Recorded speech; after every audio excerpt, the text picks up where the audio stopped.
Poucos sabem que empresas não quebram apenas por falta de lucro, mas por esgotarem o que as sustenta. E se o verdadeiro fôlego do seu negócio não estivesse nos números, mas nos recursos invisíveis que você resolve preservar diariamente? Um negócio centenário não nasce apenas de números, mas de raízes profundas. Empreender com alma é entender que o fôlego da sua empresa depende do oxigênio que o mundo respira. Ao honrar a terra e as águas, você não apenas protege recursos, você cultiva a herança que seus sucessores colherão. Seja o guardião do amanhã, transformando seu sucesso em um tributo à vida. Talvez essa ideia pareça distante da rotina empresarial, mas ela se revela de forma muito concreta quando observamos histórias reais. E é exatamente uma delas que Apolo nos contará agora. Daniel nunca se apresentou como alguém especial. Aos olhos de quem o conhecia, era apenas um técnico experiente que, depois de muitos anos trabalhando em turnos longos, decidiu abrir a própria empresa. Tinha 34 anos, formação prática, olhar atento e um desejo simples: construir algo que permanecesse. Algo que desse orgulho à família e oferecesse estabilidade aos que caminhassem ao seu lado. Durante muito tempo, Daniel acreditou que esse desejo era modesto demais para o mundo dos negócios. Em reuniões com antigos colegas, ouvi histórias de crescimento acelerado, de investidores impacientes e de metas cada vez mais agressivas. Ele escutava em silêncio. Não se sentia menor por pensar diferente, mas também não sentia necessidade de se explicar. Sabia apenas que queria algo sólido, ainda que levasse mais tempo. A indústria química que ele iniciou era pequena.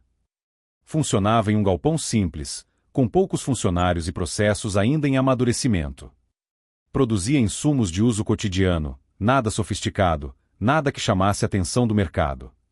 Ainda assim, havia algo que Daniel entendia melhor do que muitos concorrentes: cada etapa do seu negócio dependia profundamente da água.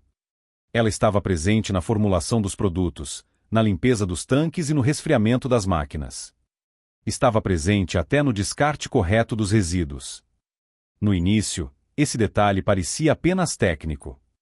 A água fazia parte do processo como o ar fazia parte da respiração. Estava sempre ali, fluindo, silenciosa, disponível. Durante anos, ninguém falou sobre ela nas reuniões. Não aparecia nos relatórios de destaque, nem era tema de decisões estratégicas. Era tratada como algo garantido. Até que deixou de ser. A região onde a fábrica estava instalada começou a enfrentar uma crise hídrica severa. Os reservatórios baixaram rapidamente, as tarifas aumentaram e as restrições passaram a fazer parte da rotina. Caminhões-pipa se tornaram comuns nas estradas e o assunto dominou conversas, noticiários e reuniões empresariais. O que antes era um recurso garantido tornou-se um risco diário. Outros empresários reagiram como se esperava. Houve reclamações generalizadas, pedidos de ajuda ao poder público e uma corrida para cortar custos em qualquer área. Muitos decidiram simplesmente esperar. Esperar que a chuva voltasse, que as tarifas baixassem ou que alguém resolvesse o problema. Daniel também sentiu o impacto. Os custos subiram, o planejamento ficou instável e o futuro pareceu menos previsível. Ainda assim, sua reação foi diferente. Em vez de enxergar apenas o aumento das despesas, ele começou a observar o processo como um todo. Passava mais tempo na fábrica, caminhava entre as máquinas e conversava com os operadores. Foi assim que percebeu desperdícios invisíveis. Água sendo usada além do necessário, ciclos de limpeza repetidos sem critério e sistemas antigos funcionando por hábito. Nada disso era feito por má intenção. Era apenas a consequência natural de um recurso que sempre esteve disponível. Aos poucos, Daniel entendeu algo que o inquietou profundamente. Sua empresa dependia da água muito mais do que ele próprio imaginava. Foi nesse momento que surgiu o conflito interno. Investir em reaproveitamento de água significava gastar quando todos estavam tentando economizar. Significava direcionar recursos para algo que não aumentaria a produção de imediato. Significava desacelerar algumas áreas para fortalecer outras.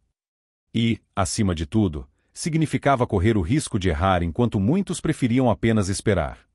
Daniel levou noites para tomar a decisão.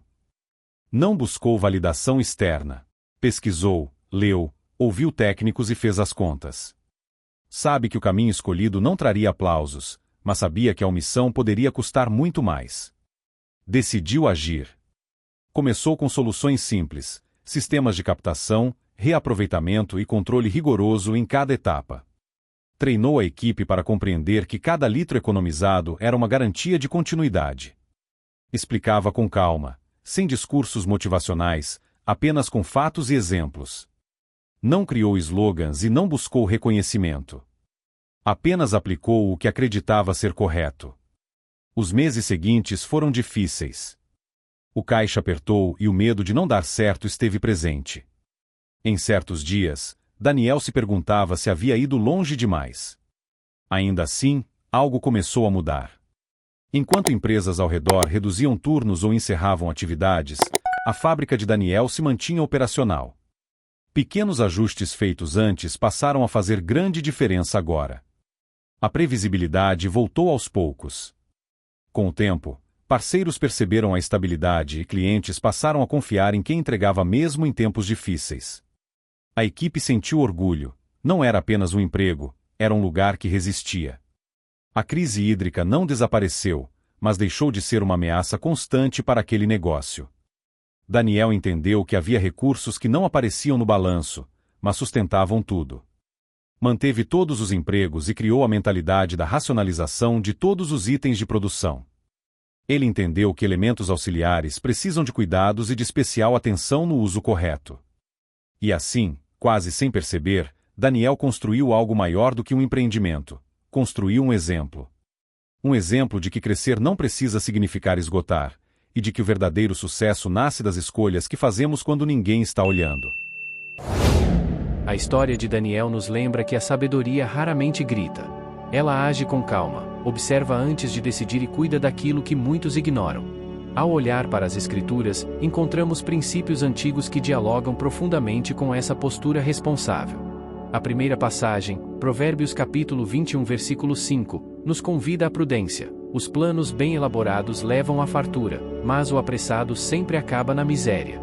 Daniel não agiu por impulso. Planejou e escolheu um caminho mais longo, porém mais seguro. A Bíblia nos ensina que a prosperidade verdadeira nasce da reflexão e da paciência. Outra passagem que nos orienta é Salmos capítulo 24 versículo 1, sobre cuidado e administração. Do Senhor é a terra e tudo o que nela existe. Quando compreendemos que os recursos não nos pertencem de forma absoluta, mudamos nossa forma de utilizá-los. Daniel não tratou a água como algo descartável, mas como um bem que merecia respeito. Por fim, em Lucas capítulo 16 versículo 10, encontramos uma lição clara: quem é fiel no pouco, também é fiel no muito. Daniel foi fiel nos detalhes que ninguém via, e essa fidelidade sustentou a empresa quando os desafios aumentaram. Essas passagens mostram que responsabilidade e visão de longo prazo sempre foram virtudes valorizadas. E é sobre essas virtudes que Apolo nos conduzirá agora, convidando-nos a refletir sobre o que estamos preservando. A história de Daniel não é sobre indústria química ou água. É sobre escolhas. É sobre aquilo que fazemos quando ninguém está olhando e quando os resultados ainda não são visíveis. Muitos acreditam que empreender é apenas acelerar e conquistar espaço. Poucos entendem que, às vezes, empreender é proteger, cuidar e sustentar. Daniel nos mostra que o sucesso pode ser discreto, constante e profundamente humano. Ao preservar recursos, ele preservou pessoas, empregos e sonhos. Devemos ter esta preocupação com todos os insumos de nossa produção e de nossa vida. Vivemos em um tempo em que tudo parece urgente, mas histórias duradouras respeitam processos e limites. Se esta reflexão faz sentido para você, aproveite para curtir este vídeo. Inscreva-se no canal e ative o sininho para receber os próximos conteúdos. Seus comentários são muito importantes para nós e ajudam a direcionar os próximos temas. Retornando à reflexão, talvez o maior ensinamento seja perceber que aquilo que sustentará nosso amanhã muitas vezes é tratado como detalhe hoje. Daniel não pregou valores. Ele os praticou. E isso fez toda a diferença. Sua empresa resistiu porque suas decisões tinham raiz. Onde há raiz, há permanência. Que cada um de nós possa refletir sobre quais recursos estamos preservando: tempo, princípios, caráter. Tudo isso sustenta muito mais do que imaginamos. Se esta história despertou algo em você, há um vídeo aparecendo na tela que pode aprofundar ainda mais essa reflexão. Obrigado por caminhar conosco. Continue atento, cultivando escolhas conscientes. Nos vemos no próximo encontro aqui no Pensar Forte.